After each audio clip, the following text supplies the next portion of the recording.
और होली जैसे पावन पर्व का बहिष्कार इस बार अगर चाहते थे हड़ताल करके दूसरा रूप भी धारण कर सकते थे, लेकिन उन्होंने सांकेतिक ये मैसेज दिया कि पुलिस भी हड़ताल कर सकती है, ये मैसेज है उनका। और दूसरी तरफ इनके अधिकारियों ने होली खेली, वो भी गलत है।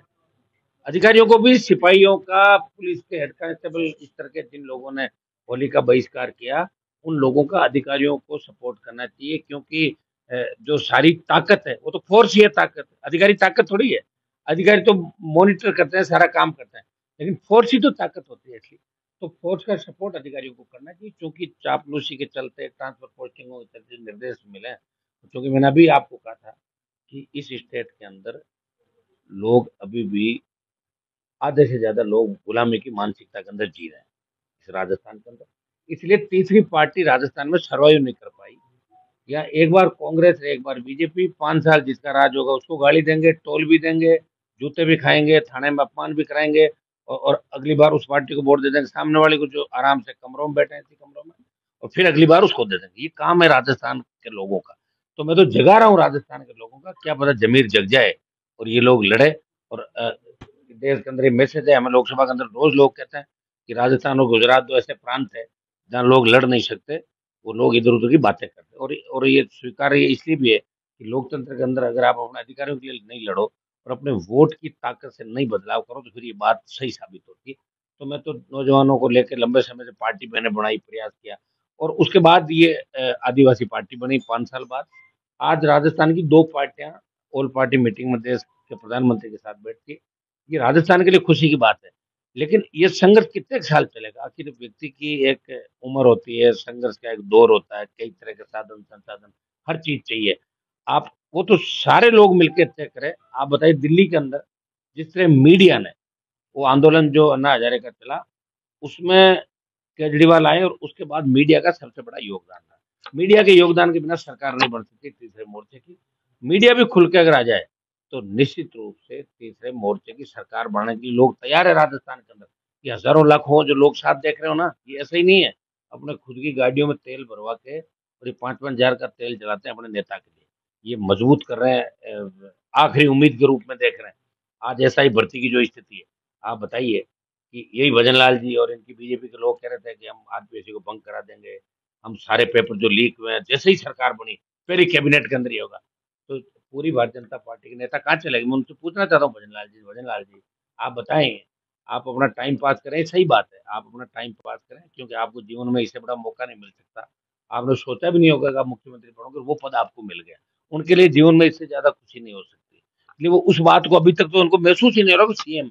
पहले तो अपने आप में महसूस करें। वो हो सकता है 2-3 महीने और लग सकता है महसूस करें, धीरे धीरे महसूस करें। उसके बाद जो जो कमिटमेंट सरकार ने किए, जो इनके गृह मंत्री ने किए यहाँ आके, जो प्रधानमंत्री ने किए नरेंद्र मोदी जी ने, और यहाँ आके जो बात करी राजस्थान के अंदर चुनाव के समय, तो मैं उनको याद दिलाना चाहता हूँ, एसआई भर्ती को रद्द करे, कोर्ट कचहरी के चक्कर में इसको नहीं डाले।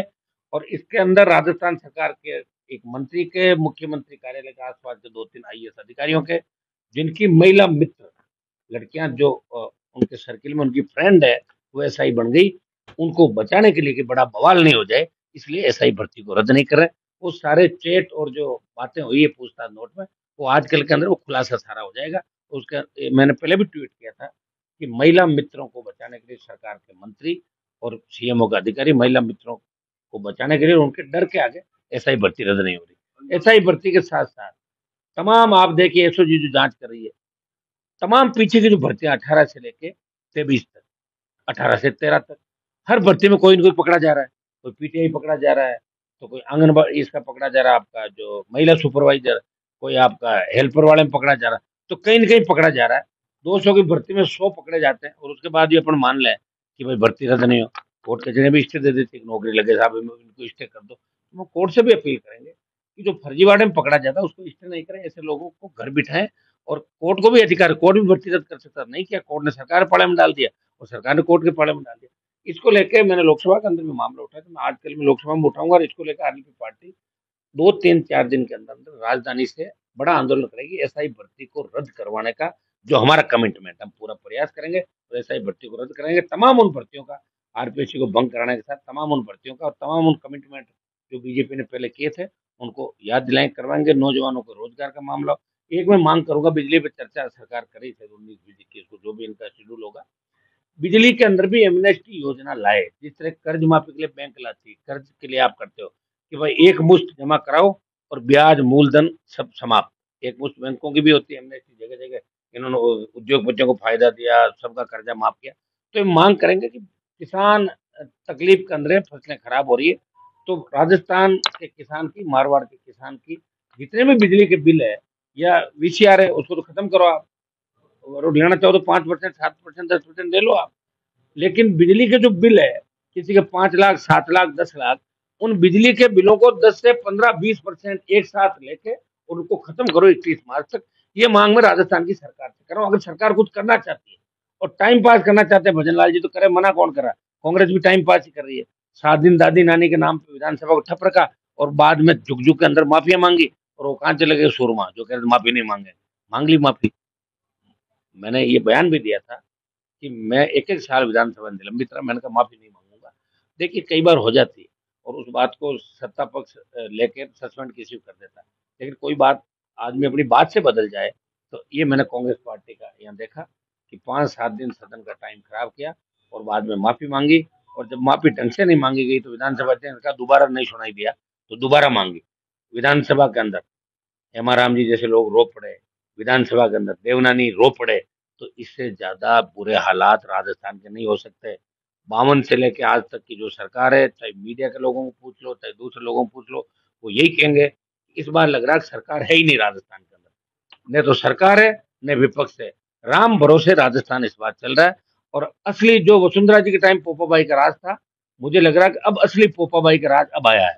ये उस पोपाबाई से भी पूरा, उसे 21 है, 19 नहीं, जब कुछ भी नहीं है। कल मैंने देखा कि कांग्रेस के नेता किस तरह पुलिस कर्मियों के लिए बयान दे रहे थे, शर्म नहीं आती उनको? वो कर लेते 1 साल पहले, मना किया है किसी ने, लेकिन बयान से जिंदा रहना, अखबार में फोटो छप जाए, न्यूज कैसा है, ढाप के भ्रष्टाचार किया और अब चले गए 100 चूहे खा के बिल्ली हज को चली। तो कांग्रेस वालों ने लूटा राजस्थान को, अब बीजेपी लूट रही है। पहले बीजेपी ने लूटा, कांग्रेस ने दबाया, फिर कांग्रेस ने। तो लगातार 80 के बाद लगातार दोनों पार्टियां राजस्थान को लूट रही है। और हम प्रयास करें कि राजस्थान के जवान किसान को उसका हक और अधिकार दिलाएं, राजस्थान में कानून का राज रहे। आज जिस तरह ये मुस्लिम परिवार में से मिला, एक डॉक्टर के गलत इंजेक्शन की वजह से मौत हो गई, इनकी माँ चली गई, तो मैं कमिश्नर से और उनसे बात मैंने करी है। आप बताएं भाई, ये डॉक्टरों को किसी लाइसेंस दे दिया कि किसी को भी मार दोगे आप और कानूनी कार्रवाई नहीं होगी? ये कानून सबके लिए है। जब एमपी, मुख्यमंत्री, एमएलए गिरफ्तार होते, डॉक्टर भी गिरफ्तार होंगे। हाँ, ये सही बात है, हड़ताल करके इकट्ठे हो जाते हैं, तो दूसरे लोग भी हड़ताल करेंगे इस मामले में। डॉक्टरों की वाजिब हड़ताल का हमने पक्ष लिया, वकीलों की वाजिब हड़ताल का पक्ष लिया, लेकिन गलत तरीके से कोई ये कहता है कि मैं तो मारूंगा और उसके बाद हड़ताल में बैठ जाऊंगा, तो ये चीज कतई राजस्थान में बर्दाश्त नहीं होगी। और मैं इस परिवार की मदद करूंगा, आवश्यकता पड़ी तो इसके साथ हमें बैठना पड़ा तो बैठेंगे। जो भी डॉक्टरों ने गलती करी है, अगर ये सही है तो गिरफ्तार होने चाहिए, जेल के अंदर जाना चाहिए। अभी मेरे आते ही मामला मेरे सामने आया था, कमिश्नरेट जहाँ बढ़ाए जयपुर जोधपुर का, फैलपुर दोनों कमिश्नरेट, क्या हो गया बताओ मुझे? कमिश्नरेट बढ़ने के बाद क्या हो गया? अपराध रुक गए क्या? अपराध तो बढ़े हुए हैं।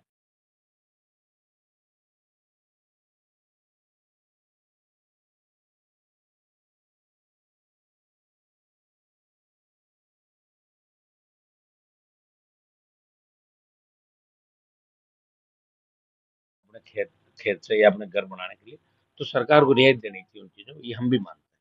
लेकिन मंत्री को इस तरह अवैध का समर्थन खुलेआम नहीं करना चाहिए।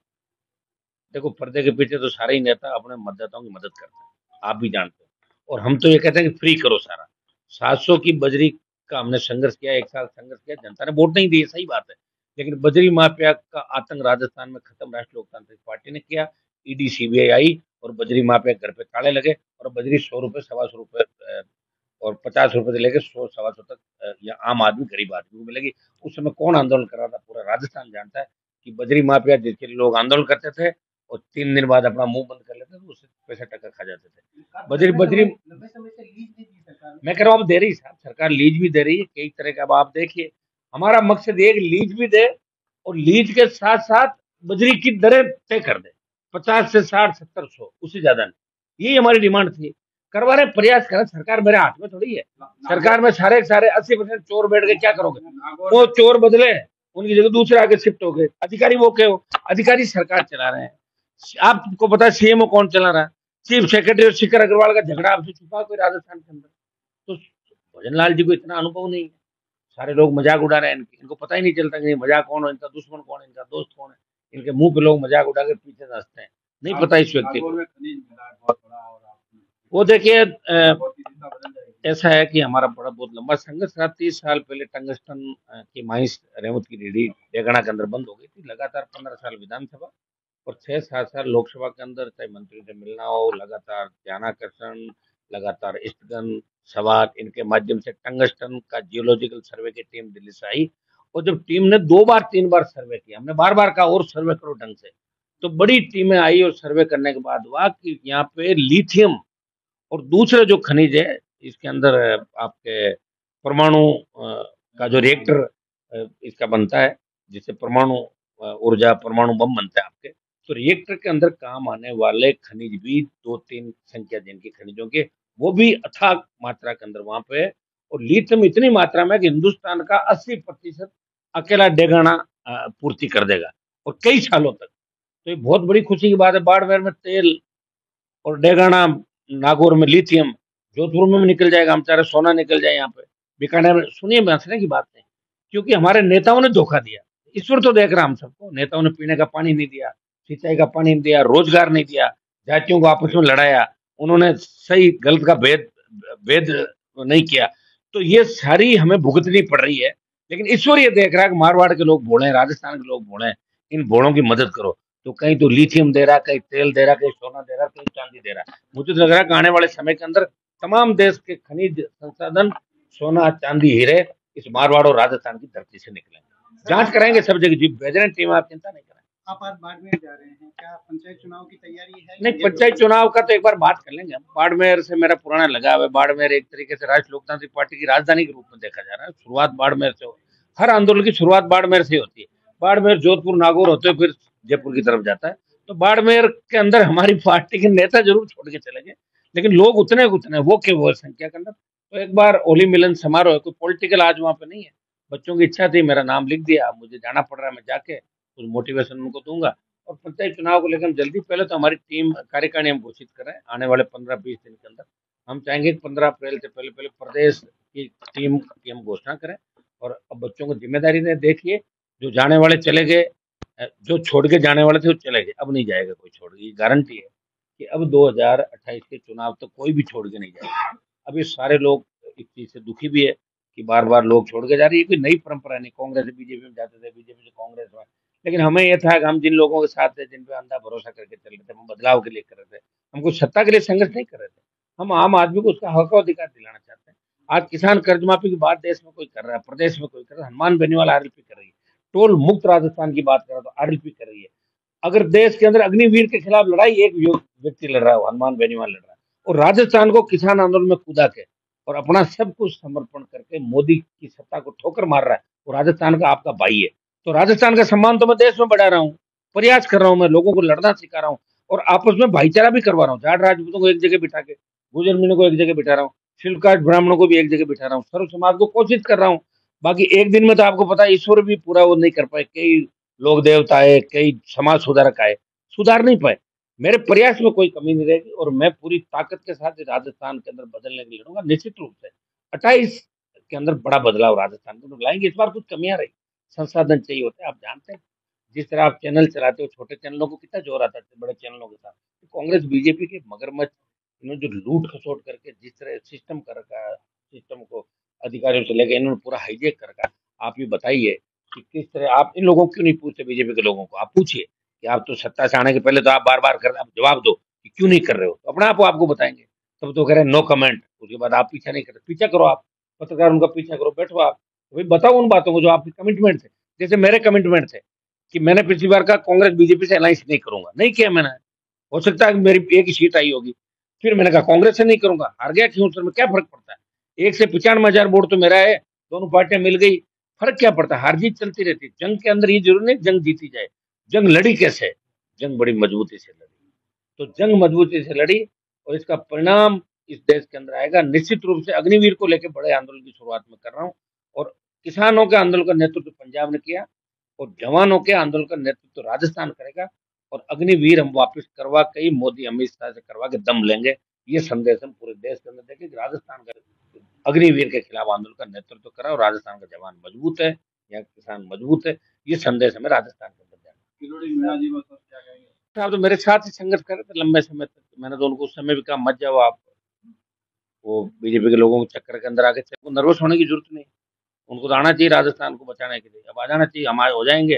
डॉक्टर साहब आ जाए, अगर पायलट का दम घुट रहा तो वो भी आ जाए कांग्रेस में, अगर उनको नहीं दिख रहा फ्यूचर तो आ जाना चाहिए टाइम पे। और फ्यूचर है तो करो वहां पे, मना नहीं करना किसी को। हम लड़ रहे हैं, हम लड़ेंगे, कोई आए या नहीं आए इससे कोई फर्क नहीं पड़ रहा। हमारी लड़ाई राजस्थान में जारी रहेगी, इस राजस्थान को बचाने। आप तो बाढ़ में जा रहे हो, राहुल गांधी वियतनाम जा रहा है मेडिटेशन किस लिए जा रहा है? मेडिटेशन। हाँ तो वो जाते रहते हैं, साल की आदत है। हाँ जाएंगे ना, बिल्कुल उनके साथ चले जाएंगे ना, बाड़मेर और जोधपुर से कोई न कोई चले जाएंगे वियतनाम। गणी लोग जाने वाले हैं, हमने तो कभी ये काम किया नहीं। और वो बड़े लोग ये कर रहे हैं, उनके तो बाप दादाओं के नाम का उनको मिला है ना, उनको कौन सा संघर्ष करना पड़ा। राहुल गांधी जी को तो उनके दादी का पिताजी का सारा कुछ मिला हुआ है। राजस्थान से किसको रिकमेंड कर रहे हो साथ में जाने? अपना आप चले जाएंगे जिनको जाना, मैं क्यों रिकमेंड करूंगा? मैं तो किसी को रिकमेंड नहीं करूंगा, मैं तो इस आरएलपी को मजबूत करूंगा। और एक दल को इस बार छत डाल देंगे। हमारी कुछ कमियां रही, हमें खुद को पता क्या रही क्या नहीं। सबसे बड़ी कमी संसाधन की होती है।